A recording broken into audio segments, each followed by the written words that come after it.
Ohio's #1 choice for news. Cleveland's own Fox 8 News starts now. Cleveland mourning the loss of a towering figure in the Catholic community. Bishop Anthony Pilla has died. Good evening, I'm Jennifer Jordan. Elizabeth is off. And I'm Joe Toohey, a Cleveland native. Pilla was appointed to the city as the city's 9th bishop by Pope John Paul II in 1981 and served until 2006, eventually becoming the president of the National Conference of Catholic Bishops in the 90s. Widely beloved in the church and the community, his tenure was celebrated for growing church participation and keeping urban parishes open at a time where they were closing nationwide. But it was also marked by the clergy sex abuse scandal, the diocese transferring abusive priests elsewhere when complaints arose. Once public, Pilla taking action, removing abusive priests, setting up a lay review board, and putting in place reporting procedures to prevent abuse. Today, current Cleveland Bishop Edward Malesic remembering his friend. He had a persuasive impact on people. He was able to persuade people to do the right thing. But he also was an example for people, for priests, how to be a priest. And just for the average person who is a Christian, how are you a Christian? And he didn't just stay within the boundaries of the Catholic Church. He was friends with people who were other Christians of other denominations. He was friends with people of the Jewish religion. He really saw himself as a friend to everyone in Cleveland. That's what he tried to be. The diocese says funeral arrangements will be forthcoming. They're asking all of us to keep the bishop and his family in our prayers. Bishop Emeritus Anthony M. Pilla was 88 years old. Ohio saw an additional 6,800 new COVID cases today. That's just slightly over the 21-day average. The most alarming number today is hospitalizations. 459 were admitted in the past 24 hours. That's almost double the average and the highest number since mid-January, something Governor DeWine calls very concerning. Throughout this pandemic, even at the worst of times, we were not seeing this many younger people under 50 going into our hospitals. More than 3,600 people are currently hospitalized in Ohio with coronavirus. That is 1 in 5 new admissions, and that's forcing healthcare workers to make tough decisions about who gets a bed. We have to put them on the waiting list, something we learned to do during our last surge of COVID, when we had to turn multiple patients away because of resources. And too many times than not, these patients die at the other hospital waiting for this critical resource. We live in a culture, I think, that has never experienced coming to the hospital and being turned away. And I think people can't fathom what that's truly like until it's them or their family members that are coming in and they're being turned away. The influx of COVID patients has forced 2 local hospital systems to suspend elective surgeries. Avita Health System in Ontario and Ohio Health Mansfield Hospital. They both say inpatient and outpatient procedures are being postponed. The Fox 8 I-Team now giving you a look at exclusive video trying to get justice for an elderly woman attacked and carjacked on a Sunday morning. The Fox 8 I-Team obtained this security video showing a 70-year-old woman viciously attacked and carjacked outside of the convenient food mart on Babbitt Road in Euclid. She told a 911 dispatcher the suspect attacked her and stole her pickup truck. Police tell us the vehicle was found a short time later on the east side of Cleveland. The victim suffered several injuries and was taken to the hospital. Hello, I'm at the convenience store. They knocked me down and they stole my 2018 Chevy Colorado. In my 26 years here at the police department, this is definitely one of the more brutal attacks that I've seen. Anyone who knows the identity of the suspect or any information on this case is asked to call Euclid Police or Crime Stoppers of Cuyahoga County. The University of Akron is stepping up security in neighborhoods just off campus following the shooting death of 18-year-old Maya McFetridge over the weekend. Police say McFetridge was among hundreds gathered near the intersection of Kling and Wheeler Streets late Saturday when shots were fired. Administrators plan to put up cameras. I've authorized CFO Dallas Grundy to immediately and substantially increase the number of full-time police officers in the University of Akron Police Department, with the goal of providing full coverage for these areas, both on and off campus.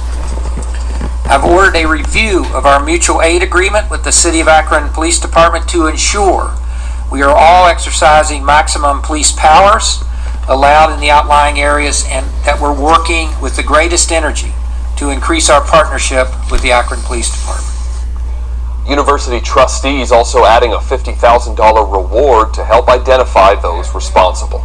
Authorities in Medina County are trying to identify the vandals who fired paintballs at several homes.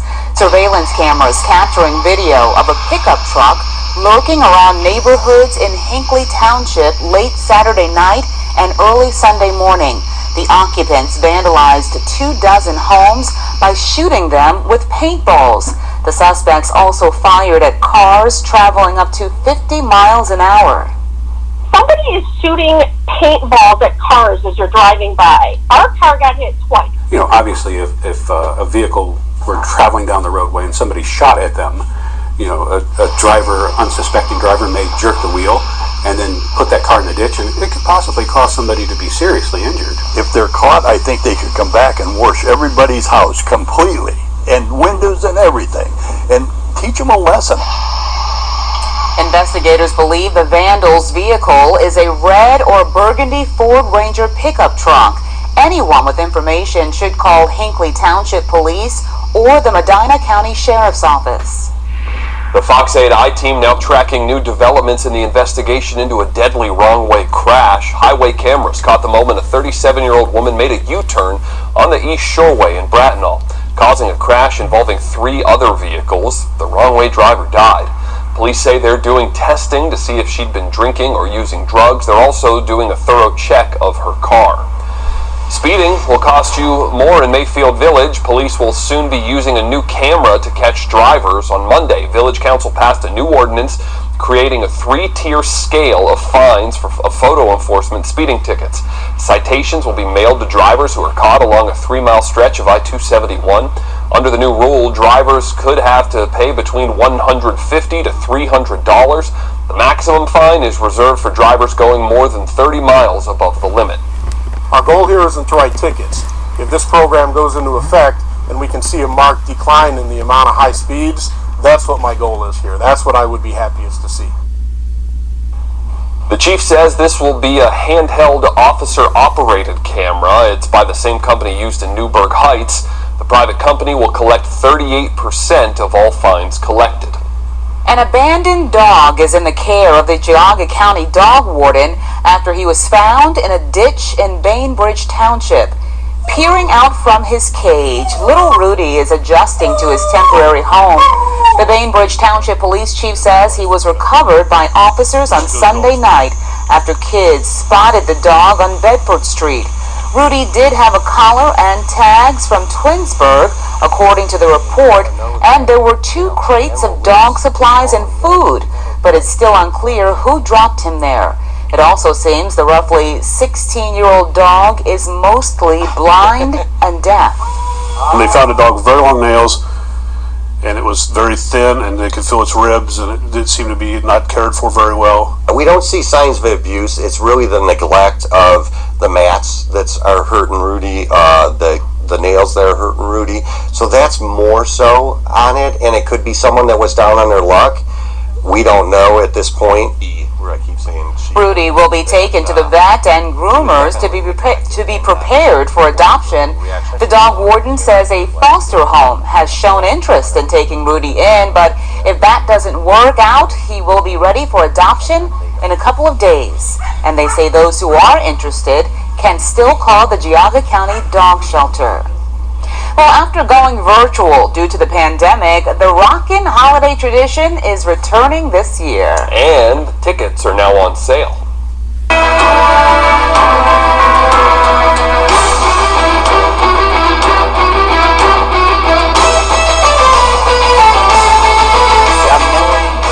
The Siberian Orchestra is returning to Rocket Mortgage Fieldhouse this holiday season. They'll be playing 2 shows on December 30th.